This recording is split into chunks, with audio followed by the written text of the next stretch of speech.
Harusnya pemerintah membuat bagaimana supaya buku yang asli seharga buku-buku bajakan itu. Lalu dipermudah siapapun yang mau menjual.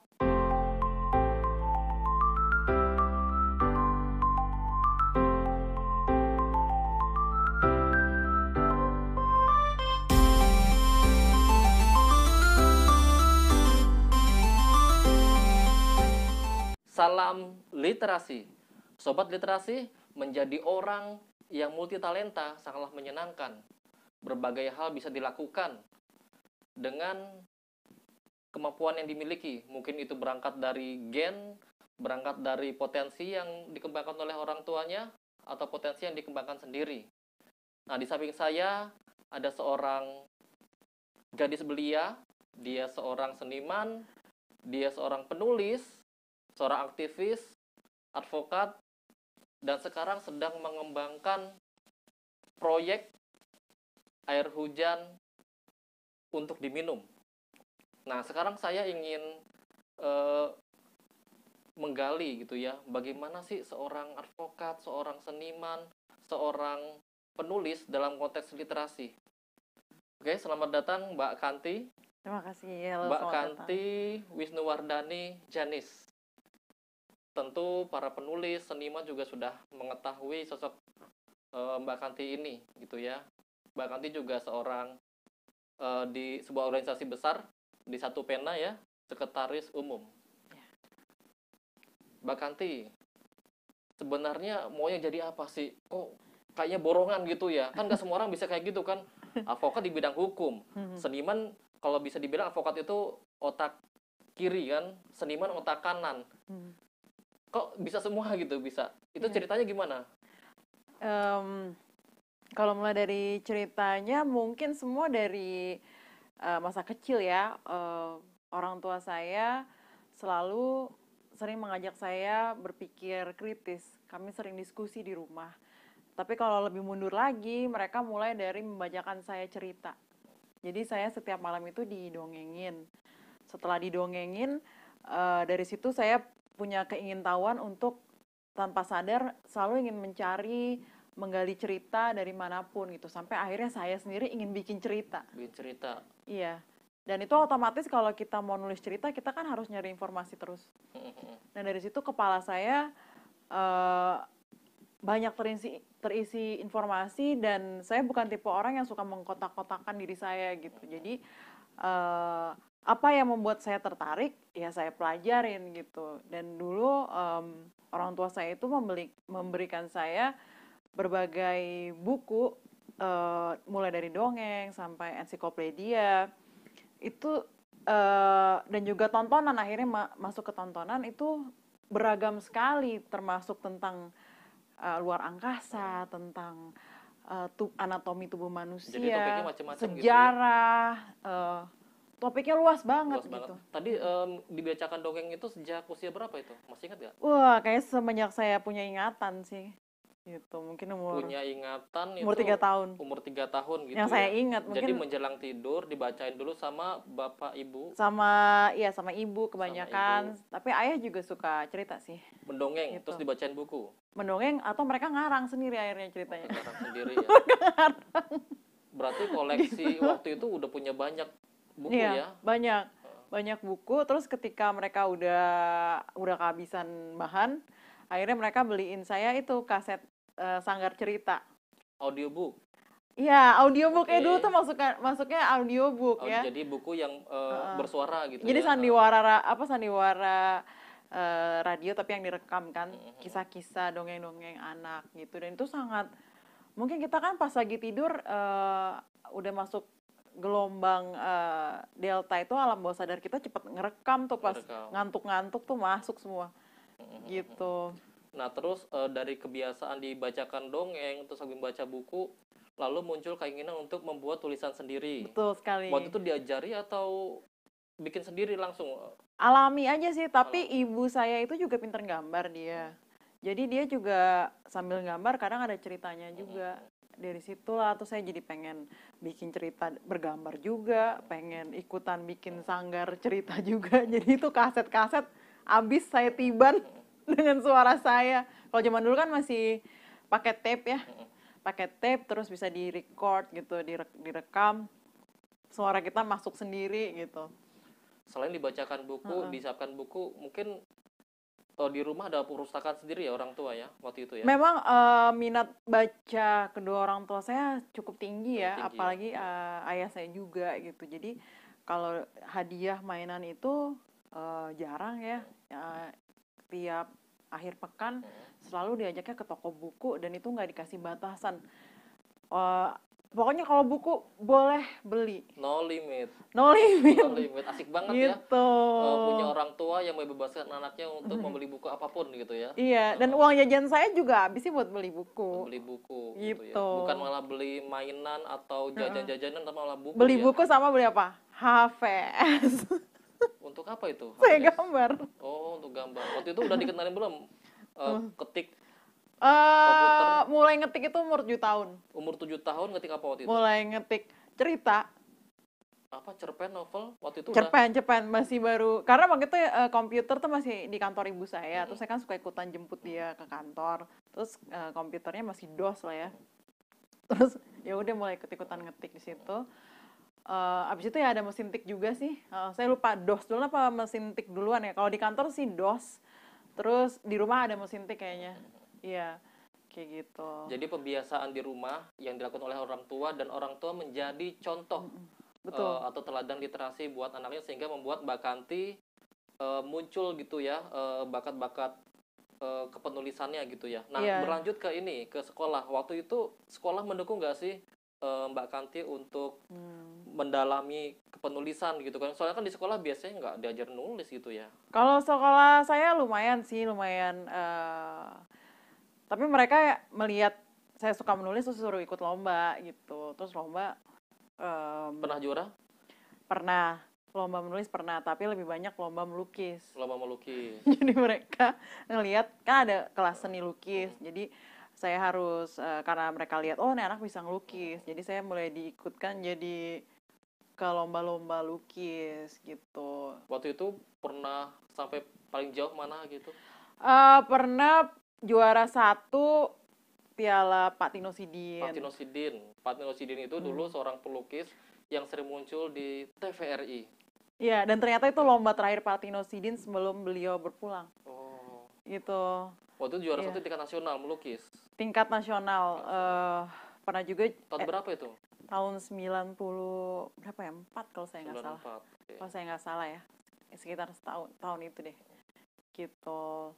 Nah, terus bakat lain misalnya seniman, terus tiba-tiba kok muncul pengen jadi seorang advokat. Itu ceritanya gimana? Kan jauh gitu ya antara otak kanan gitu ya, banyak imajinasi tiba-tiba masuk ke hukum gitu. Nah, kalau soal itu sebenarnya sebelum tahu nama profesinya saya itu pada dasarnya orangnya punya empati tinggi. Jadi kalau ngeliat ada orang dibully, itu saya pasti belain. Gitu. Dari situ saya pikir saya senang membela orang. Lalu apa sih pekerjaan yang terkait pembelaan? Sebentar. Gitu. Sebelum masuk ke sana, dari mana rasa empati itu muncul? Apa dari bacaan buku gitu atau dari mana? Mungkin dari buku pasti pengaruh. Pasti kan Pengaruh cerita. buku ya. Kalau buku kan biasanya kalau cerita anak mengandung moral-moral yang intinya kita harus baik, harus empati, solider. Kalau ada teman susah kita harus bantu. Kayaknya dari cerita-cerita itu masuk juga ke saya. Terus dari orang tua juga, ya saya juga dulu suka dibully ya, karena biasalah kalau orang-orang unik itu pasti sasaran Dibully empuk. oleh teman-teman sekolah. Temen, kakak kelas, terus temen kompleks juga. Tapi saya nggak pernah ngerasa diri saya korban, jadi orang tua saya juga ngajarin bahwa kamu lawan, gitu, kamu lawan. Mukul atau Lumayan. pernah juga? Mungkin pernah membanting atau memukul anak-anak Anak-anak cowok sih, gitu. cowok Pernah semua. waktu itu? Wah, pernah banget. Ada yang Gitu. sampai ini, ada babak belur itu. Ya lumayan lah. Ya, tapi sekarang udah temenan semua. Temenan Namanya semua. juga anak SD kan. SD, saya kira SMP atau SMA, ternyata pas Sampai SD. SMP masih. Kalau SMA anak cowok udah lebih dewasa ya. Mereka jadi juga udah nggak terlalu suka ngatain kan. Biasanya anak cowok kan suka gitu ya, suka apa ngeledek-ngeledekin gitu. Jadi pengalaman sering dibully atau dirundung sejak sekolah, Iya. terus lagi bacaan yang luas, terutama mungkin hal-hal yang temanya ini ya, kesetikawanan sosial akhirnya mempengaruhi Iya. Mbak Kanti untuk memilih jalur hukum gitu ya, advokat gitu ya, Iya, jadi intinya saya pembela. pengen ngebela orang, terus saya nonton di TV juga gitu. Dulu L.A. and Order ya, film pokoknya tentang pekerjaan seorang lawyer, kerjanya kan membela orang. Jadi saya pikir wah ini dia nih Street pekerjaan. Justice ada Mungkin tuh, Street Justice Street juga ada, bener Justice, Street Justice. ya, Pokoknya intinya eh ini dia nih pekerjaan yang ngebela iya, orang, dan kebetulan ayah saya juga sarjana hukum gitu, mm. walaupun dia prakteknya bukan lawyer sih, cuma dia sarjana hukum. Jadi saya pikir wah ini dia nih membela orang. Kalau kita kan kadang-kadang suka nanya mana kamu mau jadi apa, dokter gigi atau apa. Sebenarnya kalau menurut saya ditanya bukan mau jadi apa, tapi kamu mau melakukan apa gitu. Baru nanti nama profesinya yang yang mengikuti gitu kan. Orang banyak nanya kamu mau jadi apa, loh bukan itu yang ditanya, kamu mau ngapain gitu. Iya, saya mau bela orang. Nah jadi pekerjaan yang cocok adalah menjadi lawyer misalnya, atau misalnya kamu mau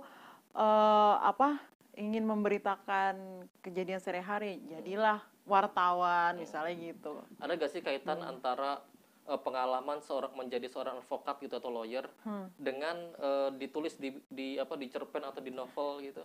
Ntar dulu, inget-inget dulu. Kayaknya sih, iya ada sih, ada, tapi nggak terlalu gamblang gitu, nggak terlalu tentang kehidupan lawyer sih. Mungkin ini buku berikutnya saya ingin coba membumikan pasal-pasal hukum tapi dibawa ke cerita fiksi, Fiksi. gitu. Mungkin Iya. juga itu berangkat dari kisah nyata tapi diangkat ke fiksi gitu Ya ya. bisa juga. Sekarang udah gitu. berapa cerpen novel yang sudah? Kalau buku itu sekitar 4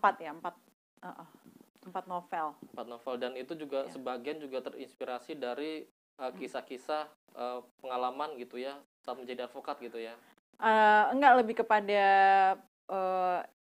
yang pengalaman dari advokat sih nggak terlalu banyak ya, cuman kayak saya ngelihat banyak masalah-masalah hukum di Indonesia yang berhubungan dengan antar manusia gitu, kayak pernikahan beda agama, kayak gitu, beda suku, kayak gitu tuh suka menimbulkan masalah hukum juga sih, kayak gitu. Lalu saya angkat lah gitu. Iya. Sobat literasi, di masa pandemi ini Mbak Kanti juga sering berbagi berbagi ilmu tentang wawasan dia di bidang penulisan, terus lagi bidang organisasi, dan bahkan di bidang seni gitu ya. Nah, Mbak Kanti di masa pandemi seperti ini ada gak semacam perpaduan yang mesti diminati oleh terutama anak-anak sekolah gitu ya? Mengawin, saya tertarik ini tentang otak kiri sama otak kanan gitu ya dalam berliterasi. Iya. Ini dulu ketika saya juga coba untuk ini ya menekuni dunia terus menulis ya, pertama jurnalistik terus lagi fiksi, itu ada kesulitan untuk tanda kutip perkawinan gitu. Pernah ini gak sih ngalamin di kepala itu, aduh gimana nih cara menulis yang Maksudnya writer's block, mengalami writer's block. bisa writer's block, bisa ini kan antara fakta sama fiksi kan agak susah ya untuk dikawinkan gitu ya. Pernah mengalami gak sih hal seperti itu? Kalau buat saya sih sebenarnya misalnya untuk nulis kontrak itu juga butuh kemampuan imajinasi, karena kita kan akan membayang. Jadi kalau kontrak-kontrak hukum itu kan dibikin untuk melindungi para pihak, dan untuk melindungi para pihak yang membuat perjanjian itu, kita kan harus membayangkan kemungkinan-kemungkinan perseteruan yang bisa terjadi, atau kerugian-kerugian gitu ya. kerugian-kerugian apa yang mungkin terjadi, dan di situ kita bahasanya itu preventif gitu. Jangan sampai nanti terjadi misalnya pencurian merek gitu, tuh siapa yang berhak menggunakan merek gitu, merek ini gitu. Jadi udah kita preventif gitu di dalam perjanjian itu, butuh imajinasi dong. Gitu. Karena membayangkan yang di masa depan tuh apa saja, yang konflik-konflik apa saja, potensi konflik apa saja yang bisa terjadi gitu. Jadi sebenarnya bakat seni terus lagi membuat cerita fiksi itu juga bisa dimanfaatkan dalam profesi yang mengandalkan otak kiri ya, Iya, masalah termasuk waktu dalam juga ya. advokasi ya, dalam menyelesaikan suatu konflik-konflik gitu, eh, apa namanya, dispute, itu tentu butuh imajinasi kalau kalau bagi saya gitu, karena biasanya masalah itu bisa terselesaikan ketika kita berpikir out of the Out of the box, box. keluar dari kotak gitu. Iya. Nah, ini dalam konteks literasi ya. Eh, dalam menangani suatu kasus, pernah nggak sih mengalami suatu kasus yang membutuhkan banyak referensi? Misalnya harus baca buku atau wawancara atau investigasi gitu. Oh, Mungkin pasti ya. Ada nggak pasti satu banget. kasus besar yang nggak terlupakan sampai sekarang dan itu menggunakan metode literasi gitu dalam memecahkan masalah itu? Pasti pakai literasi ya, karena kadang begini, semua orang bisa membaca undang-undang, tapi tidak semua orang bisa menginterpretasikan dengan tepat. Dan di situ manfaatnya literasi tadi, karena kan literasi kan soal kita bisa mengolah informasi, bagaimana itu bisa kita pakai untuk membantu kita gitu. Karena sebenarnya fungsi advokat ya membaca undang-undang, kemudian menginterpretasikannya dan memakainya dengan tepat gitu. Dan itu butuh sekali kemampuan menganalisa kebutuhan, dan kita tidak dalam menyelesaikan kasus itu tidak hanya terpaku pada pasal-pasal, tapi juga kita kan melihat semuanya harus dilihat, apakah klien ini telah bercerita dengan jujur, apakah apa data-data yang dipunyai ini udah lengkap semua, apakah masih ada yang kurang. Itu semua butuh kemampuan Itu ya literasi literasi. ya. Iya, Jadi gitu. dalam proses melakukan advokasi itu berliterasi itu sangat Nah, dan dibutuhkan kita gitu harus ya. menguasai eh, objek dari masalah tuh apa sih, perselisihannya gitu. Jadi kita harus bisa merunut juga kan. Pasti kalau ada kasus tuh kronologisnya dulu apa di situ. Di situ kita akan menganalisa ini siapa yang nggak jujur, ini siapa, ada yang ditutup-tutupin nggak faktanya Ada nggak gitu. kasus Mbak Kanti menangani kasus hal seperti itu? Ya pernah, cuman kalau kasus kan agak rahasia ya, karena Nggak boleh dibuka di sini nggak nih. boleh dibuka, nggak boleh dibuka di Ya sini. kan bisa aja pakai inisial bla bla Disclose, kaosnya ini disclose. gitu. Karena ini akan bicara sistem peradilan Indonesia juga Nah, ini yang ya, menarik nih. yang nanti jadi berat loh topiknya. Ya nggak apa-apa lah, kan berbagi kita kan. Aduh, nanti jadi Misalnya gini, berat. sekarang kasus yang banyak dialami oleh orang-orang berpendidikan gitu ya. Mereka mengakses informasi, tapi malah jadi pelaku penyebar hoax dari kalangan guru, kalangan dosen. Nah ini sebenarnya kenapa sih? Padahal banyak sekali mereka di antara mereka yang sudah terjerat kasus ITE gitu ya.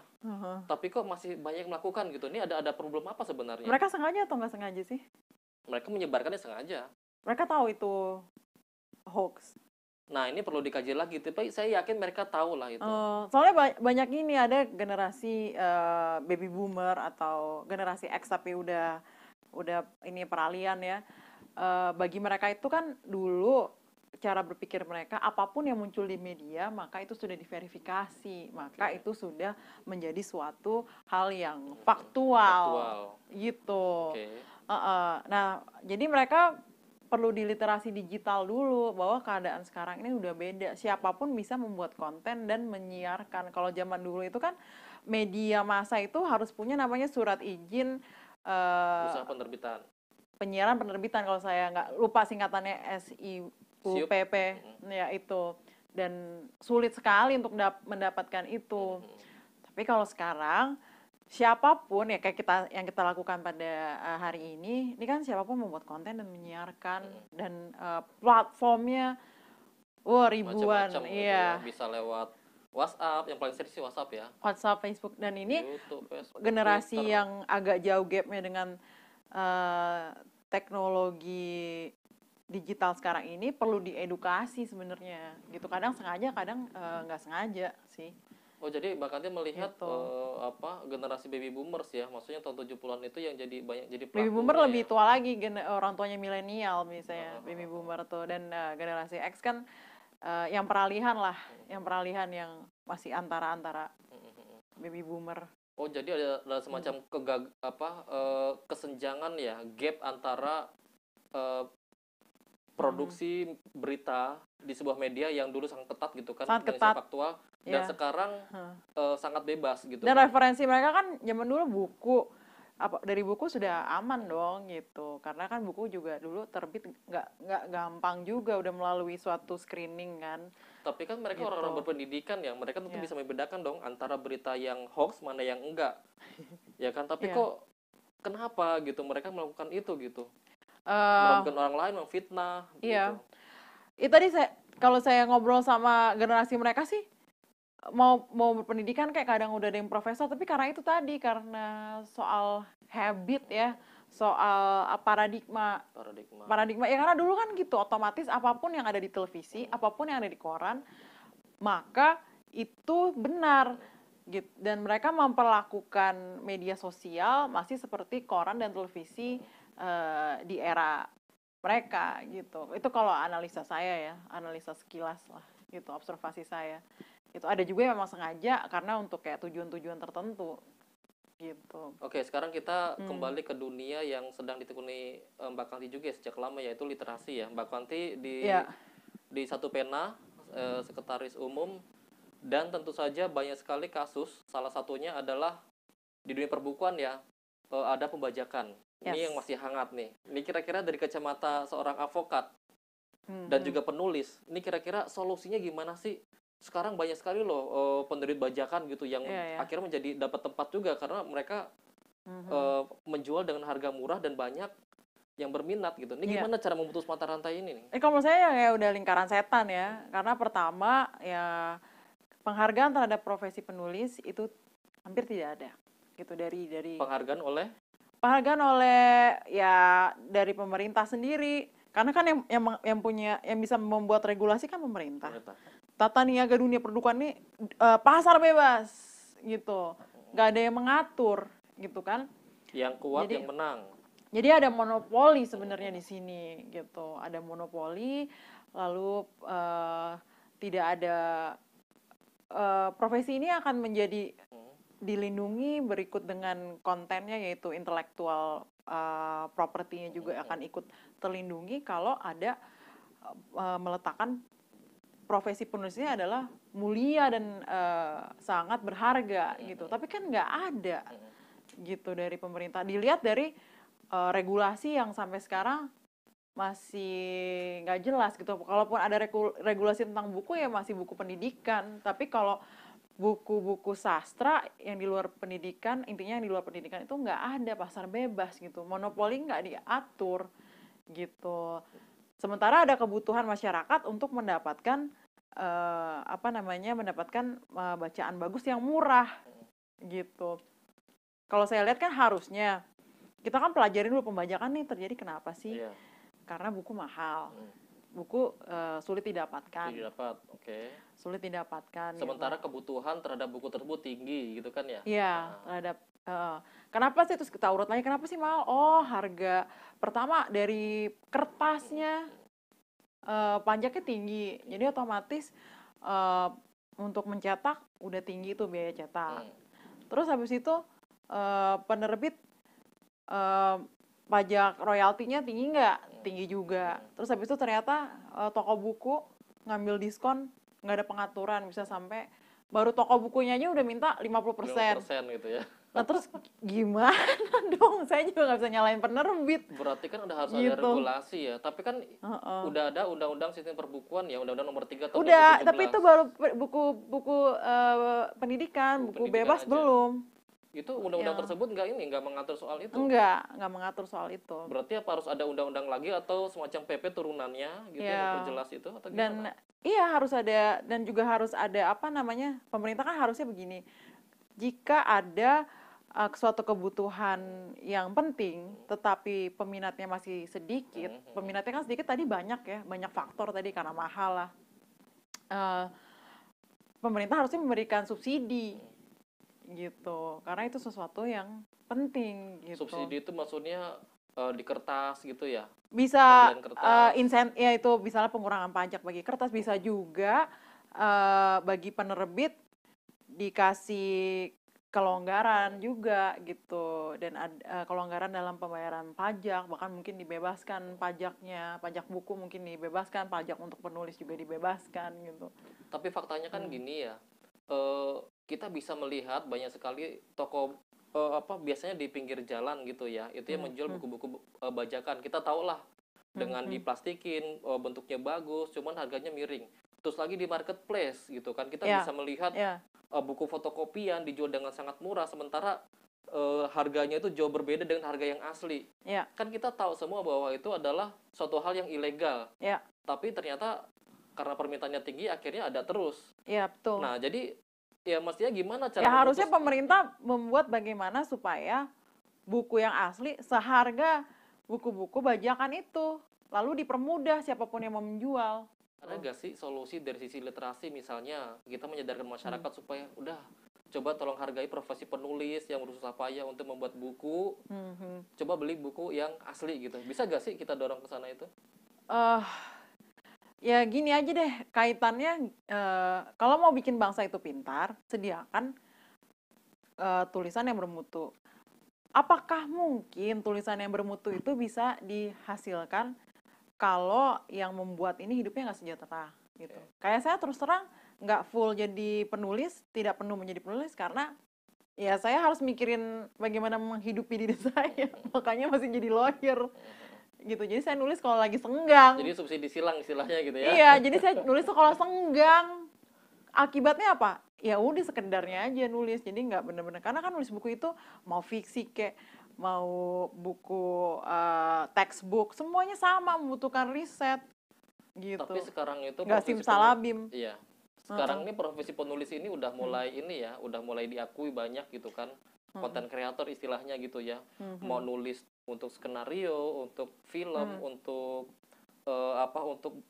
untuk blog gitu ya. Sekarang juga banyak sekali web-web yang membutuhkan seorang konten kreator. Berarti kan ini kan udah mulai diakui gitu ya, dan mulai banyak bertumbuhan Mulai profesi ini ya, diminati, Oke. tapi bukan berarti, sekali lagi bukan berarti kesejahteraannya udah terjamin. Kalaupun iya, misalnya sekarang ada yang tiba-tiba mendadak kaya karena jadi konten kreator gitu. Tapi berapa lama sih kalau nggak ada regulasi yang berkeadilan sosial gitu? Kan ini jadinya kalau lagi tren dapat duit, kalau lagi nggak tren selesai gitu. Jadi sama kayak buruh juga sebenarnya penulis itu Betul ya. sekali. Jadi nggak jelas masa depannya Iya, gitu kan. benar. Heeh.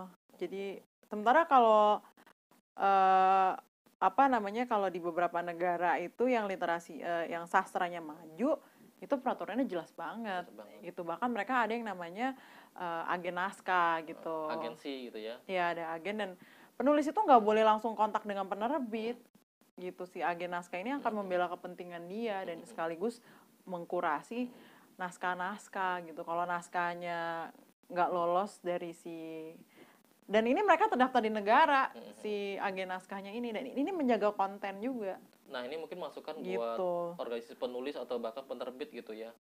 Karena kita kayaknya nggak agak susah gitu ya mengharapkan negara membuat regulasi, misalnya banyak sekali urusan negara udah banyak gitu lah ya. Nah, kira-kira sebagai pegiat literasi, apa sih yang mesti dilakukan gitu ya? Mungkin langkah demi langkah, atau Ya, yang perlu dilakukan oleh penulis, yang dilakukan oleh penerbit, yang perlu dilakukan oleh pegiat literasi yang lain lah. Gimana kira-kira kalau saya sih kemarin kolaborasinya? pernah punya ide yang udah saya sebutkan juga ke Pak Dirjen Kebudayaan, Pak Hilmar. Saya bilang sekarang ini nggak terhindarkan orang ngedownload PDF. Gimana kalau kita sebagai gerakan kampanye di para penerbit itu diajak untuk menuliskan ya jangan beli bajakan. Kalau terpaksa beli bajakan atau terpaksa beli PDF ini atau download, silakan bayar ke rekening ini gitu, dengan biaya yang ramah, terus dengan metode yang mudah juga, misalnya bisa dengan aplikasi mobile gitu, dengan e-banking atau dengan e-payment lainnya gitu. Jadi ada edukasinya ya.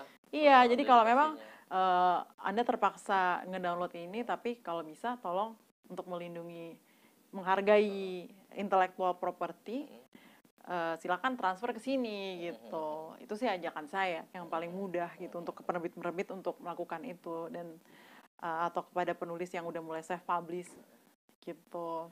Bisa gak sih misalnya edukasi seperti ini itu dimulai dari sekolah?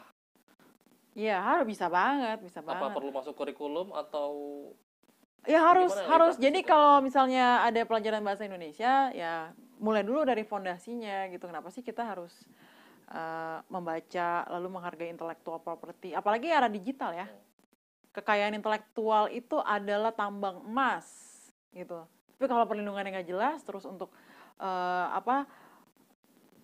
untuk dipertahankan kalau terjadi pencurian-pencurian, terus sistematika untuk kita untuk mempertahankan hak kita itu rumit dan sulit, akhirnya nggak jadi tambang emas gitu.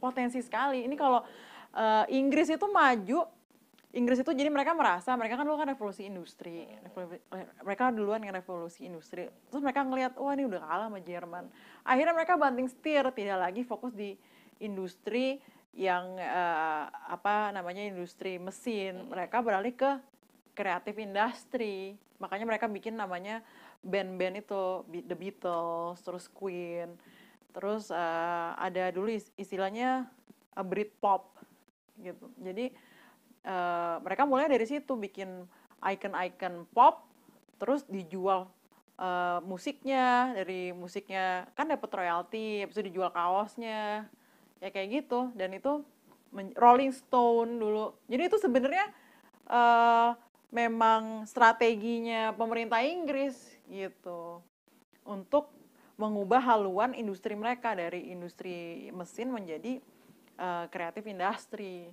Dan itu diikutin oleh Korea sekarang, diikutin oleh Jepang, J-pop, K-pop gitu, termasuk Amerika juga begitu. Berarti sekarang kita kaitkan dengan literasi sekolah ya.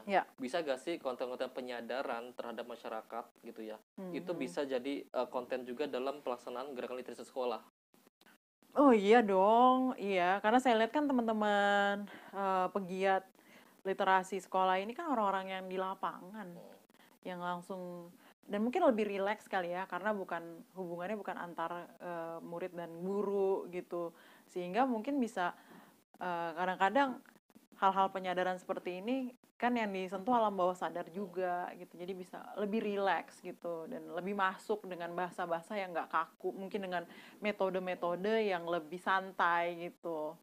Jadi menurut saya penting. Mungkin bisa misalnya mengundang penulis-penulis ke sekolah, terus lagi bicara tentang pentingnya menghargai penulis dengan membeli buku yang asli gitu ya, mungkin bisa seperti itu ya. Buku yang asli juga tidak menjadi plagiator gitu. Jadi diajarin kalau kamu mau mengutip dari penulis, sebut namanya gitu, dikasih ya cara-cara mengutip yang benar kayak gitu diajarin. Jadi nggak cuma soal beli buku asli aja, tapi bagaimana juga kalau mengutip juga mencantumkan nama dari yang dikutip gitu. Ya, jadi penulis atau sastrawan ketika datang ke sekolah tidak sekedar mengajarkan teknis menulis gitu ya, tapi penyadaran misalnya penghargaan terhadap karya orang lain itu juga harus disampaikan gitu ya.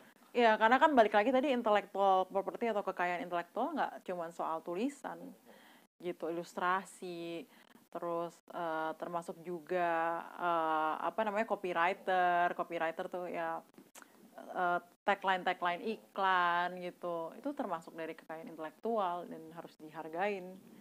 Gitu. Mbak Kanti terakhir, Mbak Kanti ini kan punya berbagai talenta ya, dan kayaknya itu simpulnya itu literasi sejak kecil itu oleh orang tua, dibacain buku, bacain dongeng, terus lagi dikondisikan ya di keluarga dengan membeli buku gitu ya. Nah, kira-kira pencapaian yang ingin diraih itu apa sih gitu di literasi ini? Karena saya yakin ini ada benang merahnya ya antara yang sudah diarahkan oleh orang tua dengan kondisi sekarang gitu ya. Kira-kira pencapaian seperti apa yang ingin diraih itu?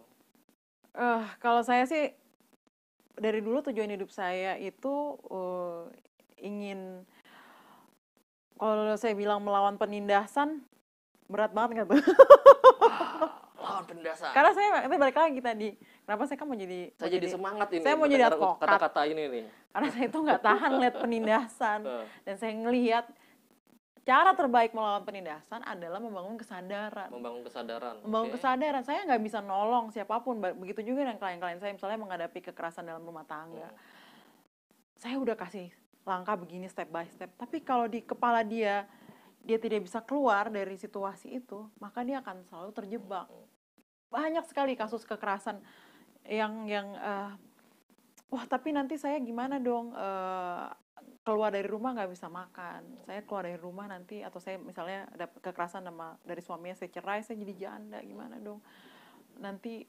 Wah pokoknya penuh sekali dari diri dia yang membuat dirinya nggak berdaya gitu. Dan jadi saya balik lagi ke literasi itu tadi, jadi membuat orang melawan penindasan dengan menyadarkan diri dia gitu. Kamu tuh punya kekuatan untuk melawan gitu loh, untuk bangkit lah, bukan cuma sekedar melawan tapi bangkit gitu. Melawan penindasan melalui literasi gitu mungkin ya. Iya, karena cuma diri kita yang bisa nolong kita gitu, yang saya lihat ya gitu. Sama aja lah kayak misalnya orang sakit gitu ya, terus kita mau kasih obat apa aja, tapi kalau dari diri dia udah bilang saya udah nggak bisa sembuh, ya udah, maka dia nggak bisa sembuh gitu. Oke, Sobat Literasi, kita sudah banyak panjang lebar ya ngobrol sama Mbak Kanti. Semangat sekali ya, anti penindasan gitu ya. Jadi kita sepertinya saya bisa menyimpulkan bahwa jalan literasi, jalan pedang literasi yang dijalankan oleh Mbak Kanti ini akhirnya mendorong Mbak Kanti ini untuk melawan penindasan gitu ya. Karena buat saya tuh lebih menakutkan orang yang tertutup ya. Waktu mau dibilang orang bodoh tuh karena tertutup dia tidak mau. Kalau orang yang literat itu dia akan membuka dirinya, sehingga dia tidak. Orang bodoh itu mengerikan karena dia bisa dihasut, dia bisa membenci sesuatu tanpa alasan, dan itu bahaya sekali untuk perdamaian gitu. Dan literasi salah satu jalan untuk mengentaskan kebodohan itu. Mengentaskan kebodohan gitu, karena kebodohan itu bisa menciptakan kejahatan juga. Orang akan jadi kasar, jadi violent gitu, karena dia pemikirannya tertutup, dan dia tertutup karena tidak mau membuka diri gitu. Oke, terima kasih Mbak Kanti atas waktunya. Sudah banyak sekali ini diskusi kita, dan saya yakin Sobat Literasi di rumah yang nonton video ini bisa mengambil banyak hikmah dari perjalanan literasi seorang Mbak Kanti Wejanis. Baik, terima kasih Mbak Kanti atas ya, makasih waktunya. Mas Billy. Baik, Sobat Literasi, jangan lupa klik subscribe, like, dan komentar di video ini untuk makin menghangatkan diskusi kita mengenai literasi. Salam literasi. Salam literasi. Air hujannya lupa. Air hujan. Oh iya, air hujan.